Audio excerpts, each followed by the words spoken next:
할렐루야. 예수님 부활하셨습니다. 예수님이 부활하신 지가 한참 됐는데 우리는 부활절에만 부활하셨다고 외치죠. 그러나 사실은 초대교회에 전파됐던 복음은 십자가보다는 부활에 훨씬 초점이 많이 맞춰져 있습니다. 오늘 말씀도 보면 예수님께서 무덤에 묻히셨다가 그 무덤에서 부활하신 그 장면을 묘사하고 있습니다. 우리 성도님들은 예수님은 누구라고 생각하십니까? 하나님이시라고 생각하십니까? 그러면 왜 예수님은 하나님이십니까? 왜 예수님이 하나님이셔요? 인간이잖아요. 인간, 사람. 잘 생각해 보세요. 우리는 교회라는 공동체 안에 또 믿음이라는 어떤 그런 카테고리 안에 들어가 있으니까 예수님이 하나님이죠 이렇게 생각하잖아요. 그러나 우리가 그 예수님께서 십자가에 달리시던 그 시대로 돌아가 보면 왜 예수님이 하나님이신가에 대한 답을 정확히 알고 있어야 이야기해 줄 수 있다라는 거예요. 제자들에게 숙제는 그거였어요. 왜 이 사람들에게 예수님이 하나님이라고 설명해야 될까? 생각해 보세요. 예수님은 나이가 얼마 정도 되셨죠? 33살쯤 됐다라고 이제 추측을 합니다. 저보다 훨씬 젊어요. 동생. 죄송합니다. 33살쯤 되셨어요. 어디 나라 사람입니까? 이스라엘, 유대인이에요. 유대인. 이스라엘 나라 유대인입니다. 그리고요, 그는요, 뭐라 그랬냐면 스스로를 하나님의 아들이라고 했어요. 오늘날 치면 이단입니다. 내가 하나님이다. 그러니까 그 시대의 종교 지도자들이 예수를 신성모독으로 죽였습니다. 한 33살밖에 안 된 이스라엘의 한 청년이었다 이 말이에요. 근데 왜 우리는 그 이스라엘의 한 청년을 하나님이라고 믿고 있느냐 이 말이에요. 사실은요, 그 시대에 누구도 예수님을 믿지 않았습니다. 요한복음 7장 5절에 보면 이는 그 형제들까지도 예수를 믿지 아니함이러라 이렇게 기록되어 있어요. 형이 어느 날 집에 와서 동생들을 앞에다 두고 제자들을 싹 모아오더니 하는 이야기가 사실 내가 하나님이야 라고 했을 때 동생들이 우리 형이 드디어 미쳤다 믿을 수 없었습니다. 마가복음 3장 21절에 보니까 이런 말씀이 있어요. 예수의 친족들이 듣고 그를 붙들어 나오니 이는 그가 미쳤다 함이러라. 친족들이요, 같이 사는 가족들이겠죠. 가족들 또 같이 몰려 사는 친족들이요, 예수를 끌어냅니다. 왜요? 미쳤다는 거예요. 미쳤다. 그 마을 사람들은 어땠습니까? 마가복음 6장 3절에 보니까 이 사람이 마리아의 아들 목수가 아니냐, 야고보와 요셉과 유다와 시몬의 형제가 아니냐, 그 누이들이 우리와 함께 여기 있지 아니하냐 하고 예수를 배척한지라. 그 마을 사람들도 아무도 안 믿었어요. 제가 갑자기 성도님들 앞에서 사실은 제가 재림 예수입니다. 그러면 어떻게 하시겠습니까? 뻥치신 대로 끝납니까? 아니요, 아주 호되게. 그러니까 예수님의 상황이 그랬다 이 말이에요. 죄송합니다. 전 아닙니다. 그렇기 때문에 형제들도 가족들도 그 마을 사람들도 예수를 미쳤다 그랬어요. 심지어 그들만 그랬을까요? 아니요. 제자들도 안 믿었어요. 예수님께서 십자가 달려 돌아가시는 그날 예수님께서 이야기하셨어요. 내가 3일 만에 부활할 거다. 믿었습니까? 안 믿었습니까? 안 믿었어요. 싹 다 도망갑니다. 이런 분이 예수님이에요. 객관적으로 보면 이렇다 이 말이에요. 역사적으로 보면 그렇다 이 말이에요. 그러면 우리에게 이 예수를 하나님이라고 믿어야 하는 증거가 어디 있느냐 이 말이에요. 우리가 예수님이 참 나의 하나님, 재림하실 주요, 우리를 구원하실 분이라고 믿어야 되는 근거가 어디 있느냐 이 말이에요. 우리 사도행전 17장 31절인데요. 같이 한번 읽어보겠습니다. 시작. 이는 정하신 사람으로 하여금 천하를 공의로 심판할 날을 작정하시고 이에 그를 죽은 자 가운데서 다시 살리신 것으로 모든 사람에게 믿을 만한 증거를 주셨음이니라 하니라. 이에 그를 죽은 자 가운데서 다시 살리신 것으로 모든 사람들에게 믿을 만한 증거를 주셨다. 할렐루야. 확실한 증거를 주시기 위해서 예수님께서 이 땅에 오셨습니다. 그분이 메시아요, 그분이 참 하나님이라는 증거는 무엇입니까? 그분이 죽고 살아났기 때문에 그분이 하나님이다라는 거예요. 그러나 이 사실을 듣고도 모든 사람들이 믿었을까? 아니요, 믿지 않았습니다. 오늘날에도 마찬가지예요. 우리가 주일날 계란을 들고 예수님 부활하셨어요 라고 하면서 전해줍니다. 그들은 뭐라고 생각할까요? 웃기고 있네. 웃기고 있네. 사람이 어떻게 죽었다 살아나. 아마 그들 생각 가운데는 그런 생각이 많았을 거예요. 어쩌면 이것이 당연한 걸 수도 있어요. 그들은 우리를 볼 때 참 비과학적이고 맹신하는 광신도라고 생각할 수 있다 이 말이에요. 어떻게 사람이 죽었다 살아나느냐. 과학이라는 것은요, 검증이 가능합니다. 그래서 과학은 우리가 그 나타나는 현상을 보고 증명할 수가 있어요. 우리가 잘 알듯이 오늘 위에서 밑으로 공을 던지면 떨어지죠. 내일은 떨어집니까? 안 떨어집니까? 과거에는 떨어졌습니까? 안 떨어졌습니까? 떨어졌어요. 이게 동일한 법칙이에요. 검증이 되고 점검이 된다 이 말이에요. 그럼 역사는 어떻게 점검합니까? 역사는 어떻게 검증할까요? 역사는요, 시대가 반복된다고 하지만 그 나타나는 현상은 그때 한 번인 거예요. 자, 역사는 한 번 일어난 사건이고 그것을 검증하는 방법은 그 시대에 기록된 기록물들에 의해서 검증하는 거예요.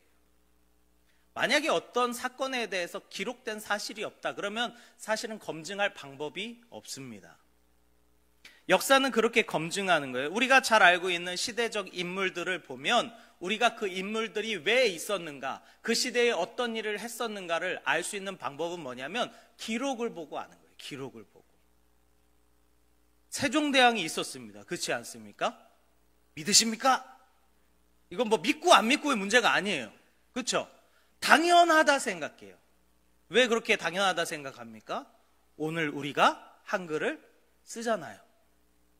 그리고 이 한글을 만들었다는 기록이 많이 있어요. 여러 자료들에 기록되어 있습니다. 그런데 이 기록이 진짜냐 가짜냐를 검증하는 방법이 있는데 그 검증 방법을 역사 교차 검증이라 그래요. 역사 교차 검증. 그러니까 여러 사람의 자료들을 모아서 서로 점검해 보는 거예요. 이렇게. 그러면 너무 신화적이고 허구적인 것들이 빠지고 실제적으로 아주 디테일하게 어떠한 일들이 어느 시대에 일어났었는지가 이렇게 보여지기 시작합니다. 자료가 많으면 많을수록 더 정확할까요? 부정확할까요? 더 점점 정확해집니다. 자료가 많아질수록 점점 더 정확해져요. 그래서 여러 가지 자료들을 같이 토합해서 그 시대의 유물을 끄집어내보고 그 시대의 역사학자들의 기록들, 그 시대의 구전으로 전달되었던 그런 모든 것들을 싹 다 종합해서 그것을 검증해 볼 때 그 시대에 어떤 일이 있었는지가 밝혀진다 이 말이에요. 그래서 서로 비교해보고 모순되는 일이 있는지 없는지를 확인해 보는 게 바로 역사 교차 검증이라는 거예요. 근데 마침 오늘 본문이 그것을 하기에 아주 좋은 본문입니다. 자, 보세요. 24장 1절에 보니까 안식 후 첫날 새벽에 그 여자들이 준비한 향품을 가지고 무덤에 가서 돼 있어요. 예수님의 십자가 달리신 후에 죽으시고 매장하기까지 시간이 너무 짧았어요. 그래서 급하게 장례를 준비하면서 어떤 장례의 절차나 그 시체에 발라야 하는 것들을 적절하게 온전하게 하지 못했을 가능성이 큽니다. 그러니까 이 여인들이 안식일이 지나고 나서 향품을 들고 무덤에 오게 됩니다. 여자들이 몇 명 왔을까요? 여러 명 왔습니다. 그런데 사복음서에 다 다르게 써 있어요. 자, 먼저는 2절부터 보면 돌이 무덤에 굴려 옮겨진 것을 보고 들어가니 예수의 시체가 보이지 아니하더라. 이로 인하여 근심할 때에 문득 찬란한 옷을 입은 두 사람이 곁에 섰는지라. 여자들이 두려워 얼굴을 땅에 대니 두 사람이 이르되 어찌하여 살아있는 자를 죽은 자 가운데서 찾느냐. 자, 여기서 질문. 천사는 몇 명이었을까요? 2명이라고 돼 있죠. 확실합니까? 다른 복음서에 찾아보셨어요? 다른 복음서에 보니까 1명이래요. 왜 이런 차이가 날까요? 마태복음에는요, 그 무덤에 간 여인을 막달라 마리아와 어떤 다른 마리아라고 2명만 소개해요. 근데 마가복음에는 막달라 마리아, 야고보의 어머니 마리아, 살로메가 왔었다 이렇게 얘기해요. 오늘 누가복음에는 여러 명이 나옵니다. 막달라 마리아, 요한나, 야고보의 어머니 마리아와 다른 여자들. 근데 요한복음에는요, 막달라 마리아 1명만 나옵니다. 뭐가 이런 차이를 만들까요? 이 쓰는 사람이 중요하다라고 생각되는 부분만 적는 거예요, 사실은. 우리가 어떤 한 가지 사건을 여러 명이 맞이하게 될 때 각자 이야기하는 것이 다 달라집니다. 그러면은 가짜입니까? 말이 다 다르니까 가짜예요? 아니에요. 그렇지 않아요. 오늘 말씀해 보면 천사 이야기도 나오는데 마태복음에는 1명의 천사가 이야기한 걸 나와요. 번개 같은 모습으로 눈 같은 옷을 입은 주의 천사가 말했다 이렇게 돼 있는데 마가복음에도 1명 흰 옷을 입은 청년이라고 돼 있어요. 여기는. 자, 오늘 말씀에는 2명의 찬란한 옷을 입은 사람, 또 요한복음에는 2명의 흰 옷 입은 천사라고 명시되어 있어요. 그럼 몇 명이었을까요? 2명이었을 거예요, 아마. 근데 오늘 말씀해 보니까 5절에 보면 여자들이 두려워 얼굴을 땅에 대니 이렇게 돼 있죠. 제대로 본 거예요, 못 본 거예요? 못 본 거예요. 제대로 못 봤고 이 기록들이 기록될 때 누구는 생각하기를 천사가 1명 같았고 누가 생각하지 내가 봤을 땐 2명이었던 것 같은데 중요한 건 너무 두려워서 엎드려 있느라고 못 봤어요, 사실은. 2명이 아닐 수도 있어요. 3명일 수도 있어요. 모르겠어요. 그런데 중요한 건 그 자리에 천사가 있었다는 건 확실한 거예요. 그렇지 않습니까? 이처럼요, 이 여러 가지 고고학 자료들이요, 서로 다른 것을 이야기하는 것 같지만 우리가 입체적으로 생각해 보면 다 들어맞을 수 있다 이 말이에요. 그러면 만약에 자료들이 완전 똑같다 그럴 때는 어떤 문제가 생길까요? 네, 서로 베낀 거예요. 서로 아니면 입을 맞춘 거예요. 제가 작년에도 이 부활절 지나고 나서 설교했더라고요. 서은석 목사는 고난주간 때 설교했잖아요. 저는 부활주일 때 이제 부활주일 지나고 나서 설교를 했는데 지난주에도 동일하게 설교를 했었습니다. 예수님의 이 부활하심도 마찬가지예요. 서로는 상이하게 달라 보이는 자료인다 할지라도 그것을 싹 모아놓고 한 가지로 딱 봤을 때 하나 나오는 결론이 있어요. 그게 뭐냐면 그 사건이 있었구나라는 거예요. 아, 그 사건이 있었구나. 즉 예수님의 부활의 사건도 마찬가지라는 거예요. 그 무덤에 간 여인이 1명이었는지 2명이었는지 여러 명이었는지 동산지기가 천사였는지 청년이었는지 1명이었는지 2명이었는지 모르겠어요. 그런데 그러한 기록의 자료들을 다 모아보니까 딱 한 가지 결론이 나오는데 뭐냐면 그곳에 예수님의 시체가 없었구나. 이렇게 결론이 난다라는 거예요. 서로 사복음서에 다르게 기록되어 있는 자료들이 너무나도 많습니다. 그러면 여기서 알 수 있는 한 가지 확실한 것은 서로 베낀 건 아니구나. 이 담합이라고 하는데 같이 똑같이 베껴 쓰는 거예요. 이게 범죄 수사학에서도 동일하게 쓰입니다. 전에도 아마 사랑의 전도단 때인가 한번 얘기했던 것 같은데, 만약에 어떤 이 범죄자들이 4명이 범죄를 저지르다 한 차에 타서 도망가다가 잡혔어요. 그러니까 4명 다 각자 수사관이 붙어서 그 잘못한 죄에 대해서 묻잖아요. 근데 이들의 대답이 다 똑같으면 가짜다 진짜다? 가짜다. 다 똑같으면 가짜인 거예요. 그런데 만일 어떤 한 순사관이 한 사람한테 야, 쟤는 그렇게 얘기하지 않던데? 너가 범인이라는데? 그럼 이 사람이 어떻게 합니까? 사실은요, 제가 그러면서 막 얘기하기 시작합니다. 서로의 말이 막 달라지기 시작해요. 그러면 거기서 진짜를 찾을 수 있는 거예요. 이게 글이라는 게 그렇습니다. 각 사람들마다 기억하는 부분, 관심 있게 보는 부분이 달라서 다르게 묘사하고 있는 것 같지만 이걸 잘 취합해보면 한 가지 이야기다 이 말이에요. 무엇을 추측할 수 있느냐? 그들이 범죄를 저질렀구나를 찾을 수 있는 거예요. 거기서. 마찬가지입니다. 우리가 이 예수 그리스도의 부활도 마치 사복음서에는 다 다르게 기록되어 있는 것 같지만 실제로는 확실한 한 가지의 사건을 이야기해주고 있는데 그것은 부활이 실제로 있었구나라는 것을 이야기하고 있는 줄 믿습니다. 우리는 가장 이성적이고 객관적인 사실을 가지고 부활을 주장하는 거예요.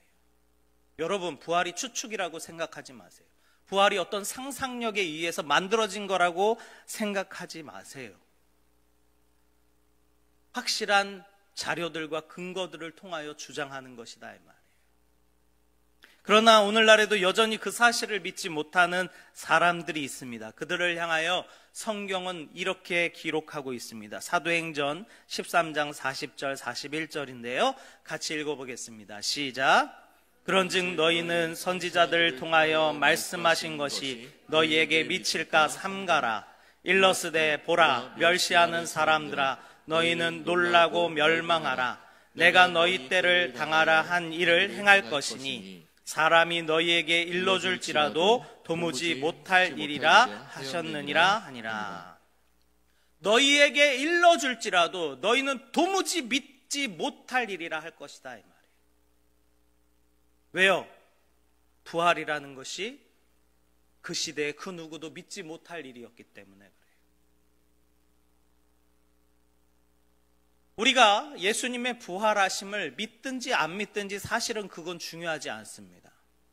예수님의 부활하신 이 사건은 역사에 기록되어 있고 오늘날까지 그것이 우리에게 전달되었다면 그것은 내가 믿든 안 믿든 반드시 일어난 일인 줄 믿습니다.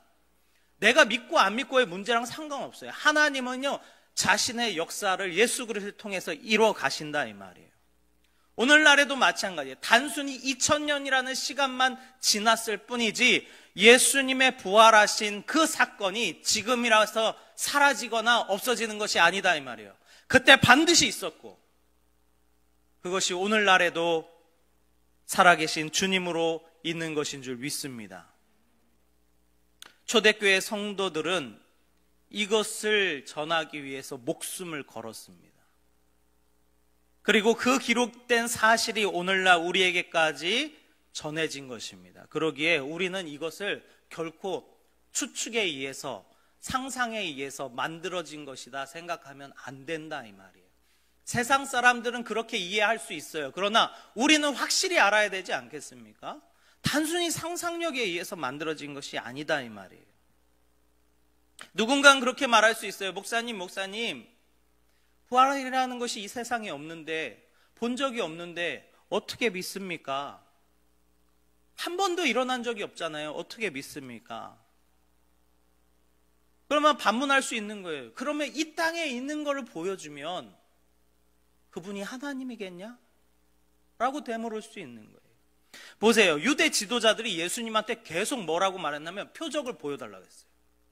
하나님의 아들이라고 하니까 표적을 보여달라고. 그래서 실제로 표적을 보여줬어요. 예수님께서 부활하심으로. 믿습니까? 안 믿습니까? 안 믿어요. 안 믿을 사람은 안 믿는다 이 말이에요. 심지어 표적을 보여줘도 안 믿는다 이 말이에요. 누군가는 이렇게 말할 수 있어요. 혹시나 후대의 예수님을 어떤 신화적인 인물로 만들기 위해서 그렇게 기록한 것은 아닐까요? 이렇게 주장하는 사람들도 있어요. 근데 많은 역사학자들이 이렇게 얘기해요. 어떤 역사적 인물이 신화적 요소를 가지게 되려면 적어도 3대 이상, 100년 이상이 지나야 가능하다 그래요. 왜 그러냐면 어떤 한 A라는 인물에 대해서 신화적인 요소를 덮어 씌울 때 그를 실제로 아는 사람들이 있으면 가능한가요? 불가능한가요? 불가능해요. 불가능해요.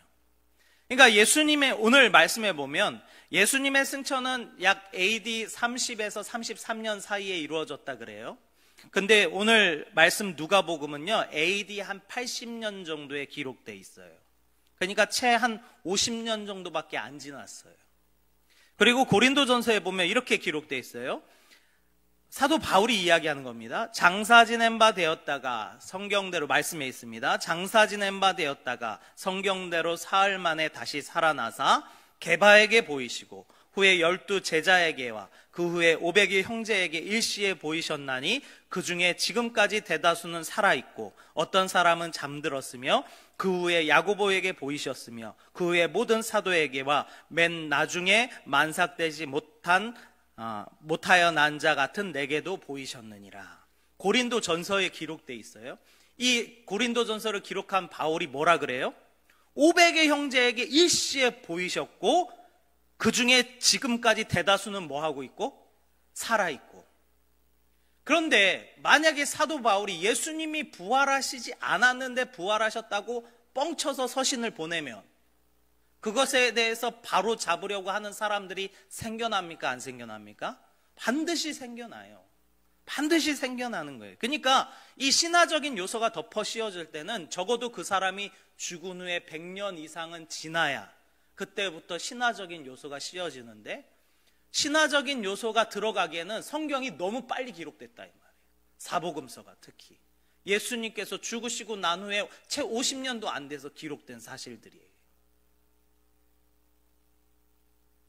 오늘 말씀에 방금 읽은 말씀에 보면 그 중에 대다수는 살아있다라고 한 것을 보면 그것은 거짓이 아니고 그 시대의 사람들도 다 공감할 만한 내용이었구나라는 것을 알 수 있어요. 그리고 이것이 기록으로 남아있다라는 것은 보세요. 그 시대에는 어떠한 시대였냐면 예수 그리스도를 믿는 자들을 잡아 죽이는 시대였단 말이에요. 근데 어떤 그런 기록물에 이름이 들어간다. 그거 위험한 일입니까? 안 위험한 일입니까? 위험한 일이에요. 근데 예수님의 제자들이 사도 바울이 여러 사람, 교회의 많은 사람들의 이름을 기록해가며 실제로 적었어요. 만약에 그렇게 기록해서 그들이 어떤 이익이라도 생긴다면 그렇게 기록할 수 있어요. 그러나 그것이 발각되는 순간 그들은 때로는 잡혀 들어갈 수 있어요. 로마 병정들에 의해서 죽임을 당할 수 있어요. 로마의 황제가 핍박이 심하던 때예요. 콜로세움에 사자들을 풀어먹고 기독교인들을 잡아먹던 시대예요. 그리스도인들을 장대에 매달아 밤에 불에 태우며 횃불로 썼던 시대라 이 말입니다. 그런데 친히 자기의 이름들을 꾹꾹 눌러 적으며 이것이 실제로 있었던 기록이라고 기록한 기록물들이 버젓이 그 시대에 있었다 이 말이에요. 왜 그들이 그렇게 했을까요? 사실이니까 그렇게 했다라는 거예요. 그들은 자신의 이름이 그런 기록물들에 언급되는 것이 매우 위험한 것을 알매도 불구하고 그들은 끊임없이 예수와 부활에 대한 증거들을 기록해 나갑니다. 그래서 우리가 보는 이 성경이 딸랑 기록 몇 개로 만들어진 성경이라고 생각하시면 안 돼요. 수백 개, 수천 개의 자료들이 모아져서 오늘날 성경이 만들어졌다라는 거예요. 심지어 이 2000년이나 넘게 보존된 그러한 자료들을 싹 모아다 만든 성경이 바로 오늘 우리가 보고 있는 이 성경이에요. 고고학자들이나 문서 비평학자들이 바보가 아니라서 성경을 못 건드는 게 아니에요. 성경을 건들기 시작하면 감당할 수 없어서 못 건드는 거예요. 왜요? 자료가 너무 방대해서. 이 기록을 봤어요. 아리스토텔레스의 사본은 쌓아 올리면 120m 정도 된다. 예수 그리스도에 대한 사본을 쌓아 올리면 1600m가 된다. 예수 그리스도에 대한 사본을 쌓아서 올리니까 1600m가 된대요. 얼마나 많은 자료가 동일하게 한 가지를 이야기하는 거예요. 예수님께서 부활하셨다라는 거예요. 우리가 보고 있는 성경이 역사적 사료로 본다 할지라도 상당히 신뢰할 만하며 그것이 주장하는 바가 매우 명확하고 뚜렷하다 이 말이에요. 그것을 만약에 부정하려면 그 많은 자료가 왜 그 시대에 그렇게 기록됐고 무엇이 잘못되었는지를 명백하게 비판할 수 있어야 그것에 대해서 부정할 수 있어요. 그러나 그 수없이 많은 방대한 자료들을 그 누구도 부정할 수 없다 이 말이에요. 그래서 예수님의 부활하심이 역사적으로 진짜냐 가짜냐를 우리는 확실히 알 필요가 있다 이 말이에요. 그냥 덮어놓고 믿어 할 수 있어요. 세상 사람들도 그렇게 생각하는 거예요. 저봐 그냥 대충 그냥 믿는 거야. 자기네들도 모르면서 믿는 거야. 이렇게 손가락질 당한다 이 말이에요. 얼마나 많은 사람들이 자신의 피를 묻혀가며 기록물을 남겼습니까? 예수 그리스도에 대하여 한 줄 남기기 위해서 생명을 걸었다 이 말이에요. 그 건 사람들이 만들어낸 그 기록이 바로 오늘 성경인 줄 믿습니다. 이게 우리에게 그냥 띵동하고 왔다고 생각하시면 안 돼요. 이 성경 안에 얼마나 수없이 많은 사람들의 피로 기록된 자료들입니까? 우리가 어떤 역사적 사건을 부정하는 것으로 그게 진짜냐 가짜냐를 판별해 볼 수 있는 방법이 있는데요. 예를 들어서 그런 거예요. 만일 세종대왕이 없었다면 이렇게 가정해 보는 거예요.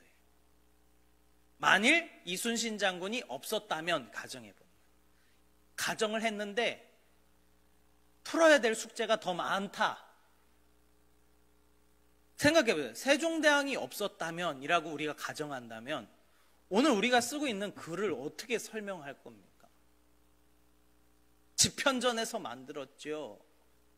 그 집현전을 운행한 사람은 누구냐? 여러 가지 풀어야 되는 숙제들이 너무 점점 많아집니다. 마찬가지예요. 세상 사람들은 부활이 어디 있느냐?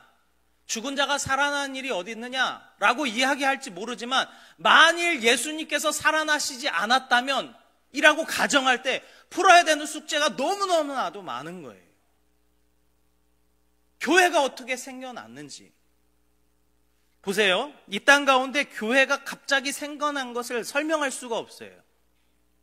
그 시대의 교회라는 이 공동체는요, 다른 우상을 섬기던 그러한 공동체와 달랐습니다. 그 시대에 있었던 종교는요, 어떤 형태를 띠고 있었냐면 먼저는 신전이 있어야 돼요. 그리고 거기서 섬기는 우상이 있어야 돼요. 그리고 제사도 있어야 돼요. 그런데 예수님을 신이라고 섬기는 공동체가 생겼는데 거기는 신전이 없어요. 우상도 없어요. 제사도 없어요. 그 시대에 있을 수 없는 종교의 형태가 튀어나왔다 이 말이에요. 근데 이게 불가능한 거예요. 그 시대에 전체를 꽉 채우고 있는 어떤 종교적 틀이 있는데 그거를 완전 깨부순 다른 형태의 종교가 튀어나왔다. 그 시대에 나올 수가 없는 거예요. 불가능한 거예요. 왜 교회가 이 땅 가운데 갑자기 생겨났는지 설명할 수가 없어요. 만일 예수님의 부활이 없었다면 가정할 때 유대교에서 어떻게 사람을 하나님이라고 섬기는 종교가 나왔는지 설명할 수가 없어요. 오늘날에도 그러잖아요. 유대교는 오로지 하나님 유일신이에요. 하나님만 오로지 신이라고 믿는 거예요. 그들도 메시아를 기다렸습니다. 메시아 기다렸지만 그 메시아를 하나님으로 믿은 게 아니에요. 그들은 이 로마라는 압제에서 우리를 구속하며 하나님께서 보내신 선지자 정도로 믿었던 거지, 그 메시아를 하나님으로 믿으려고 그들이 기다렸던 게 아니다 이 말이에요. 그런데 그 시대에도 오늘날에도 동일하게 우리는 예수 그리스도가 하나님이라고 믿는 우리의 믿음인 줄 믿습니다. 네, 그것이 예수님의 부활이 없었다면 이라고 가정할 때 설명이 안 돼요. 전에도 제가 말씀드렸지만 예수님의 제자들이 예수님을 위하여 목숨을 걸었던 그 순교가 설명이 안 돼요. 그때 유대인들은 뭐라고 얘기했습니까? 저 제자들이 예수님의 시체를 훔쳐갔다 그랬어요. 근데 생각해 보세요. 제자들이 예수님의 시체를 싹 숨겨다가 이제 우리끼리 모여서 회의하는 거예요. 야, 우리 스승을 한번 신으로 만들어 보자. 오케이. 그러면 다시 살아났다고 하자. 좋아. 근데 누군가는 얘기할 거예요. 그 대신 우리가 각오할 게 있어. 목숨 걸어야 돼. 죽을지도 몰라. 여기 계신 분들 중에 난 그렇게 하겠다. 내가 죽더라도 이 거짓말을 끝까지 지켜내겠다 하실 분 있습니까? 불가능한 거예요. 분명히 내 스승이 죽어서 시체에서 내가 꺼냈는데 그 시체에 된 스승을 살아났다가 뻥치면서 자기 목숨을 걸 제자가 누가 있냐 이 말이에요. 너무나 봐도 명백하게 거짓말인데. 근데 제자들이 다 하나같이 예수 그리스도를 위해 순교했어요. 그것이 설명이 안 되는 거예요. 만일 예수님이 살아나시지 않았다라고 가정한다면 설명이 안 됩니다. 우리가 잘 알듯이 로마는요, 이 기독교를 결국 국교로 선포합니다. 생각해 보세요. 로마는요, 그 일대 모든 지역을 다스리던 가장 큰 나라였어요. 그런데 자기네들 속국 가운데 엄청나게 작은, 그것도 말썽이 진짜 많은 한 나라의 33살밖에 안 된 그 청년, 죽어버린 그 청년을 하나님으로, 신으로 섬기겠다 공포한 거예요. 그게 가능합니까? 불가능한 일이 벌어진 거예요. 왜 그랬는지 아십니까? 로마인들이 기독교인을 죽여도 안 없어져요. 계속 죽이다가 계속 이 기독교가 퍼지니까 그들이 생각하기를 차라리 이들을 싹 죽일 바에 같은 편을 만들자 생각한 거예요. 물론 정치적인 목적입니다. 그런데 그렇게 되기까지 그 수없이 많이 흘렸던 그 순교했던 사람들의 피, 왜 그들이 그렇게 죽을 수 있었습니까? 예수님의 부활하심이 진짜였기 때문인 줄 믿습니다. 우리는요, 우리의 믿음을 좀 다른 시각으로 바라볼 필요가 있어요. 그냥 대충 덮어놓고 믿어.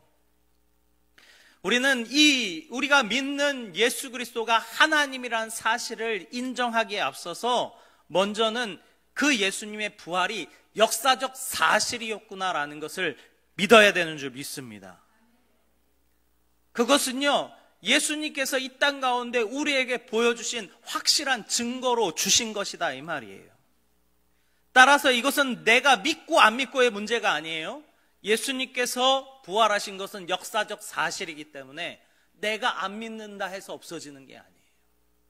그 사실은 영원토록 남는 역사적 사건인 줄 믿습니다. 그러기에 우리는요, 이 신앙이라는 것을 감정 위에 쌓으면 안 됩니다. 어떤 날은 막 믿어지는 것 같아요. 어떤 날은 마음이 냉랭해서 안 믿어져요.